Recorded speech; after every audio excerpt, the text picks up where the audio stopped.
Does aspirin lower high blood pressure? Aspirin, one tiny pill that's been called a heart saver, a stroke preventer, and by some, a secret weapon against high blood pressure. But is that last claim fact or just a dangerous myth? Every year, millions of people take aspirin, sometimes without a doctor's recommendation, believing it can thin the blood and instantly drop their BP. The truth? While aspirin does play a role in protecting the heart, it doesn't work the way most people think, and in some cases, using it the wrong way can actually put your health at risk. In this video, we're breaking down exactly what aspirin does inside your body, whether it has any real effect on blood pressure, and when it's truly worth taking. We'll dive into the science, the risks, and the medical guidelines, so you can make an informed decision instead of relying on rumors. By the end, you'll know if aspirin belongs in your blood pressure toolkit or if it's better left for other heart-related situations. Let's start by looking at what aspirin actually does once it's in your bloodstream, and why that matters for your blood pressure. What aspirin actually does in the body.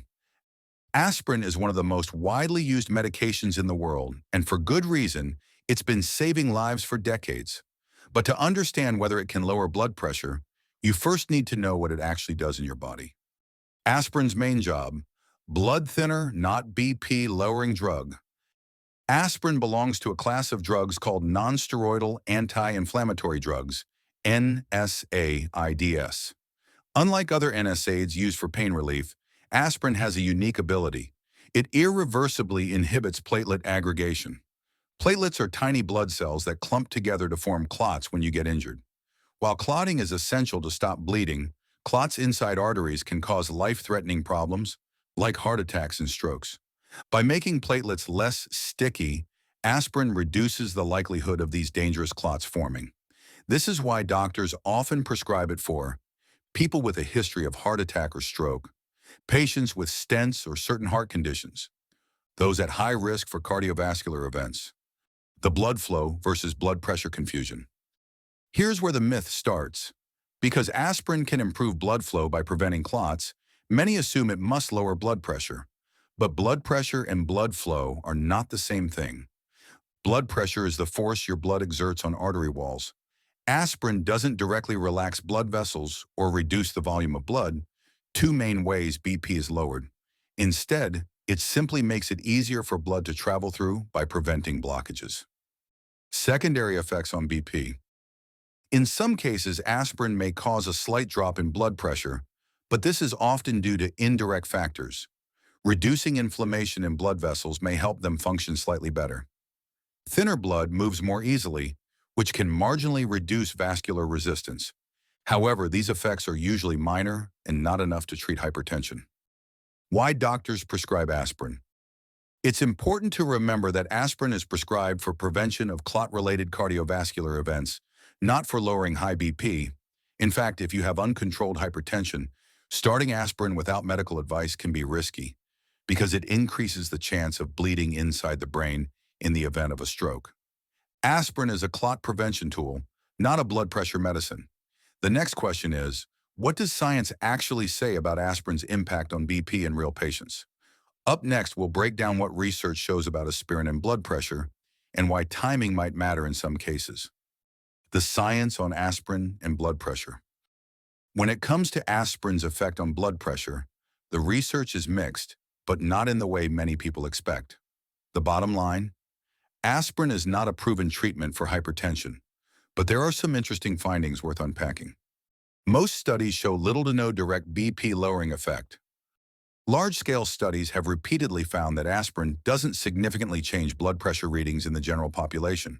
For example, the Hypertension Optimal Treatment (HOT) trial, which included over 18,000 patients, found no major difference in BP between those who took aspirin and those who didn't, when all other factors were equal. Aspirin's primary cardiovascular benefit came from reducing heart attack and stroke risk by preventing clots, not by lowering blood pressure. The timing factor, morning versus night. One of the more intriguing discoveries is that aspirin might have a small BP lowering effect when taken at night. A Spanish study published in the Journal of the American College of Cardiology found that patients with hypertension who took low-dose aspirin before bed had an average 2 to 4 millimeters of mercury reduction in systolic BP compared to those who took it in the morning. Why? Blood pressure naturally follows a circadian rhythm. It rises during the day and falls at night. Aspirin taken at night may better align with the body's hormonal and platelet activity patterns, slightly reducing BP during nighttime hours. However, even in this case, the reduction was modest, not enough to replace real BP-lowering treatments. Special cases where BP might drop slightly. Patients with high inflammation levels. Aspirin's anti-inflammatory effects may help vessel flexibility. Those with clot-related conditions, improved blood flow, can make it feel like BP is lower, even if numbers don't change much. But again, these effects are small and inconsistent. Why you shouldn't take aspirin? Just for BP. Even if aspirin slightly reduces BP in some situations, the potential side effects like gastrointestinal bleeding make it a poor choice for routine BP management. Blood pressure medications like ACE inhibitors, calcium channel blockers, or diuretics are far more effective and safer for lowering BP. Science shows aspirin can reduce your risk of heart attack and stroke, but lowering blood pressure isn't its main benefit. Any BP changes are minor, inconsistent, and not a reason to start aspirin on your own. Next, we'll cover the risks of using aspirin for BP control and why self-medicating can backfire. Risks of using aspirin for BP control. If you're thinking about taking aspirin just to lower your blood pressure, it's important to know the risks, because while aspirin can save lives in the right context, it can also cause serious harm if used incorrectly. 1. Increased bleeding risk. Aspirin's blood-thinning effect comes from preventing platelets from sticking together. While that's helpful for reducing clot risk, it also means you bleed more easily. Risks include gastrointestinal bleeding. Small erosions in the stomach lining can become serious ulcers. Hemorrhagic stroke. If a blood vessel in the brain bursts, the bleeding can be worse because clotting is impaired. Nosebleeds, gum bleeding, and bruising, more common but still bothersome side effects. For people with uncontrolled high blood pressure, the bleeding risk, especially in the brain, is even higher. That's why aspirin is rarely prescribed until blood pressure is under control. 2. Stomach irritation and ulcers. Aspirin can damage the stomach lining by reducing protective mucus production. Long-term use, especially without food, can cause chronic gastritis or painful ulcers. 3. Allergic reactions. Some people are sensitive or allergic to aspirin. Reactions can range from hives to dangerous asthma flare-ups. 4. Dangerous drug interactions. Aspirin can interact with blood thinners, warfarin, apixaban, rivaroxaban, significantly higher bleeding risk. Other NSAIDs, ibuprofen, naproxen, increased GI damage. Certain antidepressants, higher risk of bleeding in the gut. 5. False sense of security. This is a hidden danger. If you take aspirin thinking it will control your blood pressure, you might delay getting real treatment. Hypertension that's left unmanaged silently damages your heart, kidneys, and brain over time. Why self-medicating is risky. The American Heart Association and U.S. Preventive Services Task Force now recommend against routine aspirin use for most adults over 60 without a high cardiovascular risk because the bleeding risk can outweigh the benefits. Even for younger adults, aspirin should only be started after a doctor weighs your overall cardiovascular risk, not just your blood pressure. Aspirin is not a harmless, over-the-counter pill. It's a powerful drug that can be life-saving in the right situation, but dangerous if misused. Never start or stop aspirin without medical guidance, especially if you have high blood pressure. Could aspirin ever have a place in a BP lowering plan? This is where things get interesting. While aspirin is not a primary blood pressure medication, there are certain very specific situations where it could play a supporting role in an overall cardiovascular health plan that also involves BP control. 1. The high risk with hypertension patient. If someone has both high blood pressure and a history of heart disease or stroke, a doctor might recommend aspirin, not to lower BP directly, but to protect against clots while BP is being managed with other treatments. In these cases, aspirin is a side-by-side partner, not the star of the show.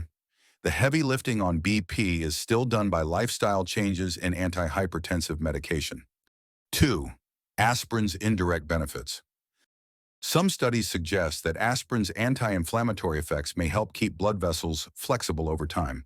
Since stiff arteries contribute to high blood pressure, anything that preserves vessel elasticity could, in theory, help maintain better pressure control in the long run. However, these effects are subtle and secondary, not enough to replace proven interventions. 3. The nighttime dose theory. As mentioned earlier, a few studies show that low-dose aspirin taken at night may slightly reduce morning blood pressure readings. Morning spikes in BP are linked to higher heart attack and stroke risk, so some doctors might experiment with nighttime dosing in certain patients. But again, this is always under medical supervision, not as a DIY approach. 4. Why it's not a first-line choice. Even if aspirin could help in a very small way, the potential side effects, bleeding in the stomach or brain, are too significant to make it a standard BP-lowering tool. There are safer, more effective methods available. Think of aspirin as a specialist in clot prevention, not a generalist for all heart problems. In the right hands for the right patient, it can be part of a BP-related care plan, but using aspirin without a clear medical reason is like taking antibiotics without an infection. It doesn't solve the problem and can create new ones. Aspirin may sometimes appear in a heart health plan that includes BP control, but only in highly specific, doctor-directed cases. It's not a primary weapon against high blood pressure, and using it that way is more risk than reward. Next, we'll look at when doctors actually recommend aspirin and why it has nothing to do with lowering BP. When doctors recommend aspirin, aspirin has a clear role in medicine, but it's not a primary treatment for high blood pressure. Instead, doctors prescribe it in specific situations, almost always related to preventing dangerous blood clots. 1. Secondary prevention. After a cardiovascular event, if you've already had a heart attack, ischemic stroke, or certain types of heart surgery, aspirin is often prescribed for life. Why? Once you've had a clot-related event, your risk of having another one is much higher. Aspirin helps keep platelets from forming new clots. Example: someone with a stent in their coronary artery will often take aspirin daily to prevent the stent from closing. 2. Certain heart or vascular conditions. Doctors may recommend aspirin if you have coronary artery disease (CAD), peripheral artery disease (PAD), a history of transient ischemic attack, mini-stroke. In all these cases, the goal is to prevent future clots, not to lower blood pressure. 3. Specific high-risk patients without events. Yet, sometimes aspirin is used for primary prevention in people who haven't had a cardiovascular event but have multiple risk factors like diabetes, very high cholesterol, or a strong family history of heart disease. Even here, the decision is very selective and based on weighing clot risk versus bleeding risk. 4. Pregnancy complications.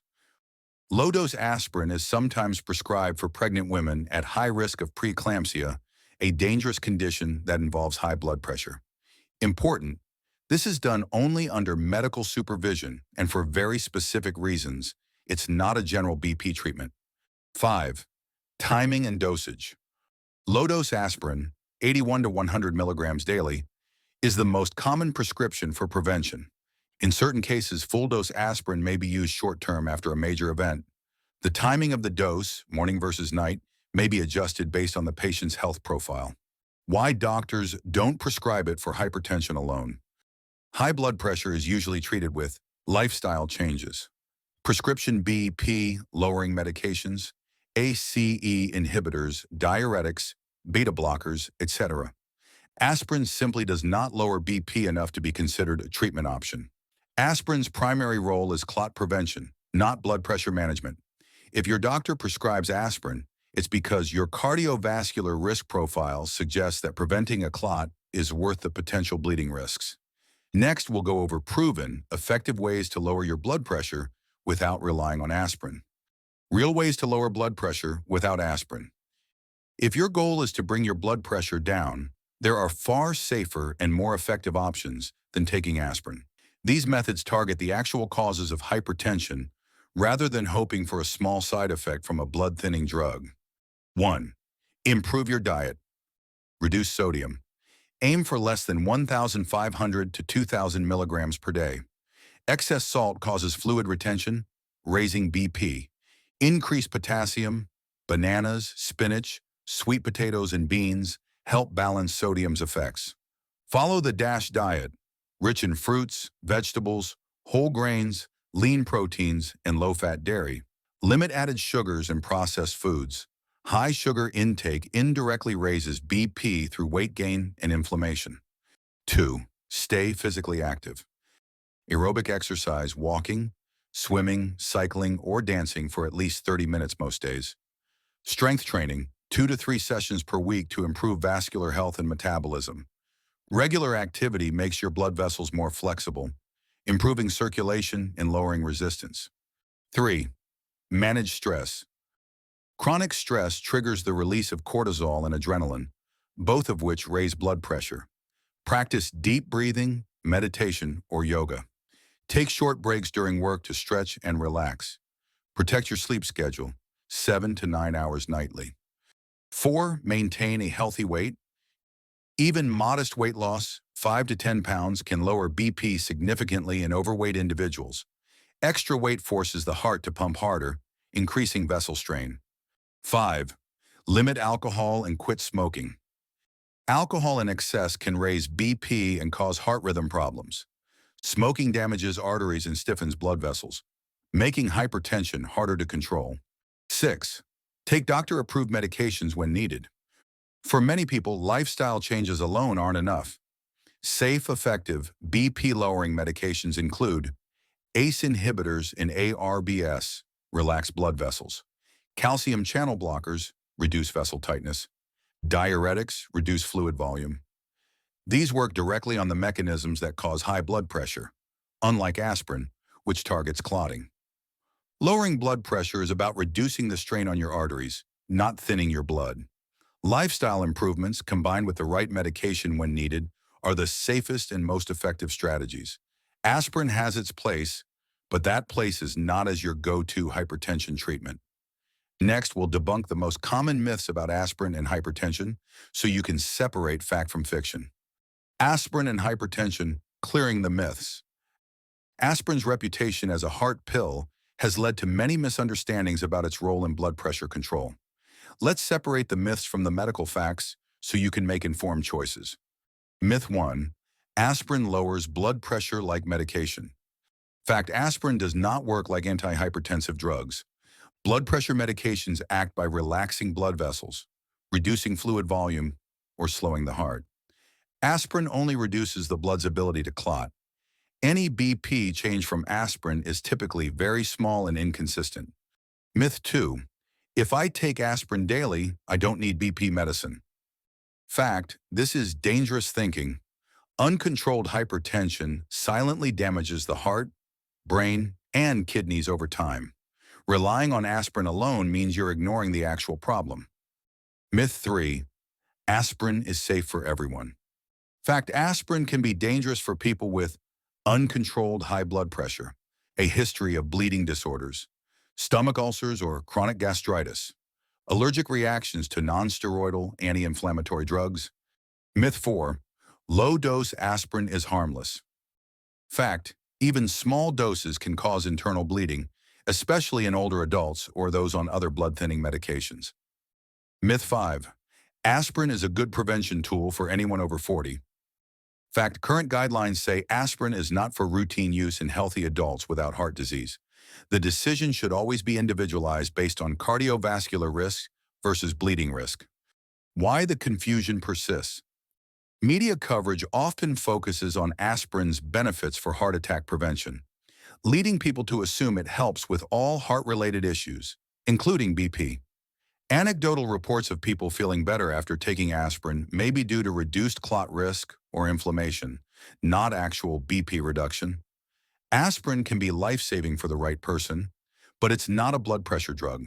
The safest path is to follow medical advice tailored to your specific health profile, not general assumptions or myths. Next, we'll wrap up with a conclusion to summarize the facts and guide viewers on what to do next. Conclusion: aspirin is a remarkable medicine when used for the right reason. It can prevent clots, protect against heart attacks, and even save lives.